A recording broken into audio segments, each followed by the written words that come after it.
This is Mac OS Ken. All the shares fall off the same cliff. The EU may fine Apple over DMA issues, and it seems Canada can't get with Apple's hearing health tech. It is Tuesday, the 11th of March, 2025. I'm Ken Ray, and this is news from Mac OS Ken, brought to you by yours truly and sponsored by Incogni. Take your personal data back and get 60% off an annual plan with code MacOSKen at incogni.com/MacOSKen. This show is also supported by people like you, patrons through Patreon. Find out more and add your support at patreon.com/MacOSKen.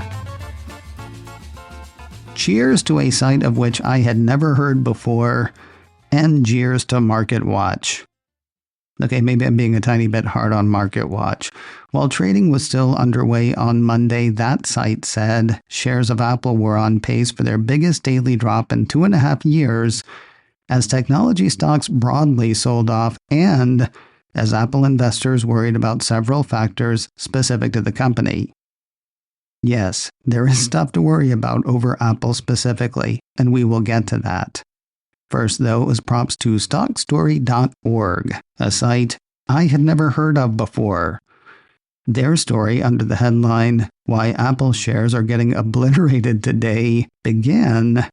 Shares of iPhone and iPad maker Apple fell 5.6% in the morning session after markets tumbled, extending the weakness from the previous week as concerns over the ongoing trade war continued to spread. Over the weekend, President Trump fielded questions regarding recession worries on Fox News, calling the market struggle a period of transition, but that didn't do much to calm investors. It would be incorrect to say Apple's drop on Monday, down 11.59 or just under 4.9% when the dust settled. It would be incorrect to say that that was all about the company itself. It would be equally incorrect to say it was all about the boatload of instability released in the last 6 weeks. I know I saw expectations over the weekend of a drop for Apple shares on Monday. That was thanks to Apple's statement to Daring Fireball's John Gruber about pushing its plans for a more personalized Siri to sometime in the next 21 months. Well, that sounds really bad when you say it out loud, doesn't it? Anyway, that delay is what got Citi analyst Atif Malik to stay almost as positive on Apple on Monday as he was last Friday. Honestly, so much was written about a note that he had written that I assumed he had lowered his rating or his price target on the company's shares. He did not. That said, he did remove the stock from his firm's positive catalyst watch. He also lowered his calendar year 2025 estimates for iPhone, thanks to Apple keeping same old Siri kicking around. Quoting Mr. Malik, "While Apple Intelligence Utility is different for different people, an upgraded virtual assistant would have driven a higher iPhone refresh this year in our view. The expectation had been that the big upgrade for Apple's virtual assistant with on-screen awareness, personal context, and deep app integration would be released sometime this April or May. Based on that, it seems, he and his had been looking for iPhone growth of 5% in calendar 25. Now they're looking for growth of 2%. Of course, a smarter virtual assistant is just one issue. Another, cited by Malik, tariffs. Specifically, Apple's inability so far to get exemptions from them. For now, Malik maintains a buy rating on Apple shares. His price target on the shares is $275. The EU may be about to fine Apple. 9 to 5 Mac highlights a Reuters report that says both Apple and Meta are set to face modest fines for allegedly breaching landmark rules aimed at reining in their power. That's according to secret people said to know something about something. What did the two companies do wrong? They allegedly violated the Digital Markets Act.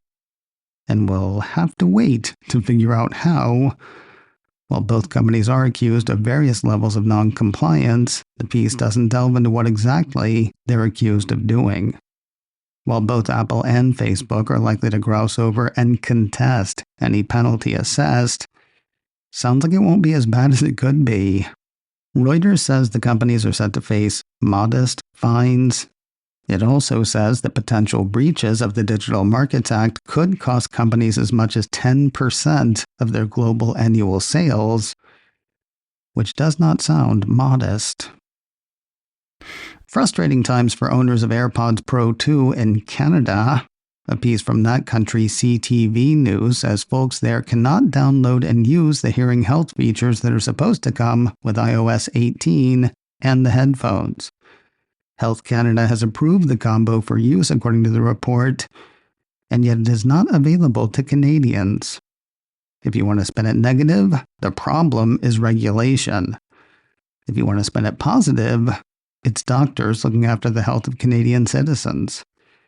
In a statement to the TV people, Ontario's Ministry of Health explained that prescribing a hearing aid in Ontario is controlled by the Regulated Health Professions Act 1991, and this restricted activity is authorized to only audiologists and physicians.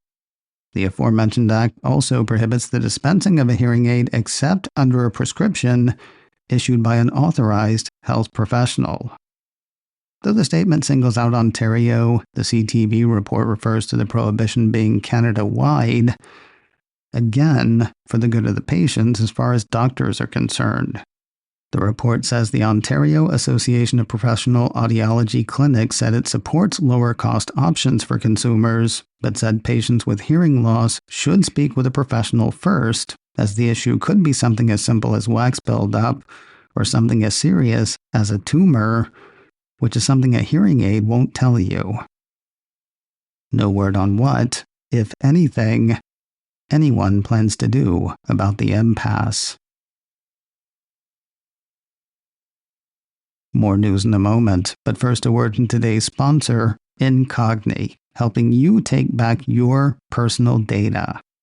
From shopping habits to employment history to full names and addresses, there is so much information about all of us online. It can be used to target us with ads, it can be used to decide some insurance rates, it can be used to steal our identities. But you can have that info taken down if you know who has it, how to get in touch with them, and have a lot of time on your hands. Or you can work with Incogni. Incogni reaches out to data brokers on your behalf, requests removal of your personal data, and deals with any of the broker's objections. Of course, brokers just keep collecting and selling our info, which is why Incogni runs repeated removal requests. Whenever a new record is created, Incogni's ready. All you have to do is create an account, let Incogni go to work on your behalf, and worry a bit less.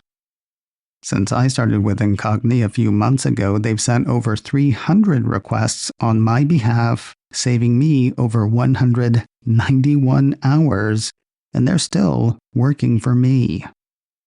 Let them do the same for you. Take control of your data privacy today with Incogni. Get 60% off an annual plan with code MacOSCAN at incogni.com/MacOSCAN.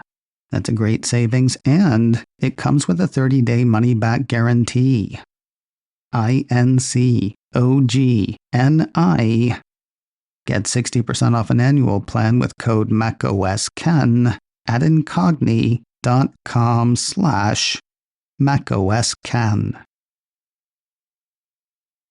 In what's starting to look like a weekly thing, Apple on Monday let loose with the next round of OS developer betas. Pieces from MacRumors had the Cupertino company hitting with the third developer betas of iOS and iPadOS 18.4, along with the third developer betas of macOS 15.4, watchOS 11.4, tvOS 18.4, and visionOS 2.4. The only feature I saw spotted in the current round about which we've not heard before came compliments of 9to5 Mac. They've noticed changes to the Apple TV app in iOS 18.4 and tvOS 18.4. Small changes really, tweaks one might call them.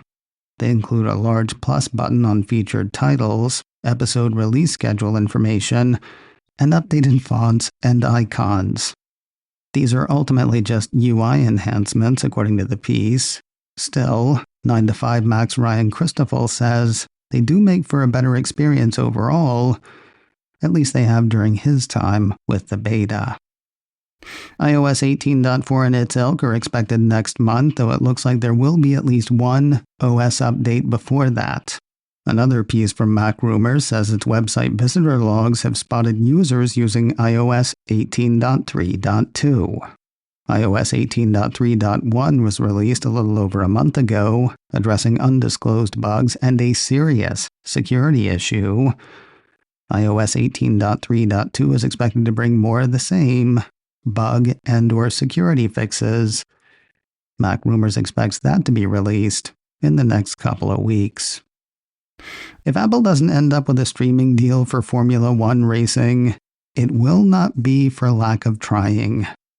There was the sort of sad flag wave in Austin back in 2022 by Apple CEO Tim Cook.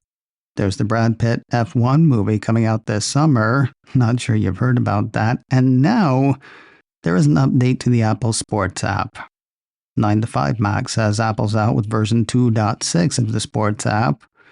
According to the release notes, F1 fans can follow all the excitement on the track this season with Apple Sports, including live leaderboards, lap times, and more. All the excitement of watching people drive in a circuit without being able to actually see it. Also, soccer.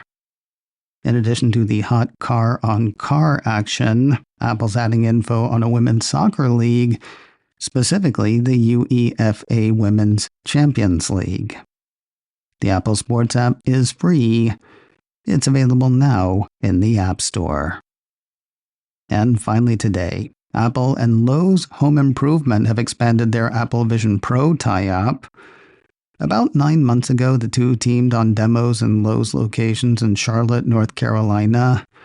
Now a piece from 9 to 5 Mac says they're doing it again, this time at 5 Lowe's stores in and around Austin, Texas.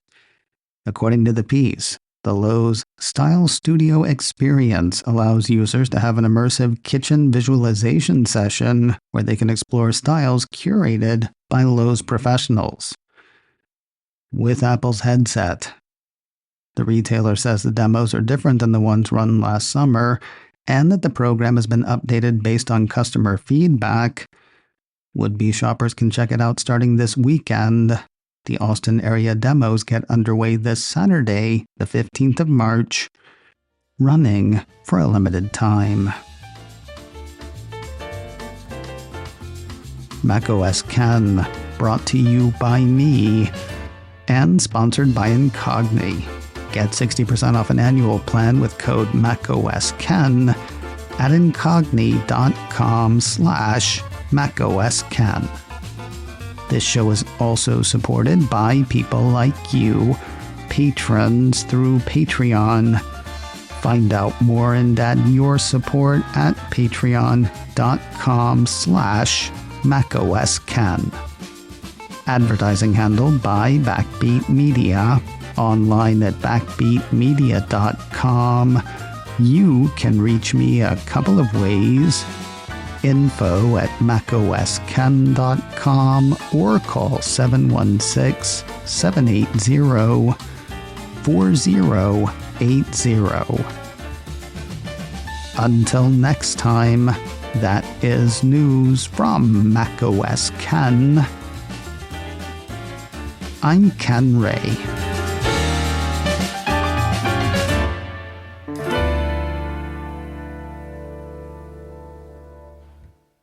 I'm invisible!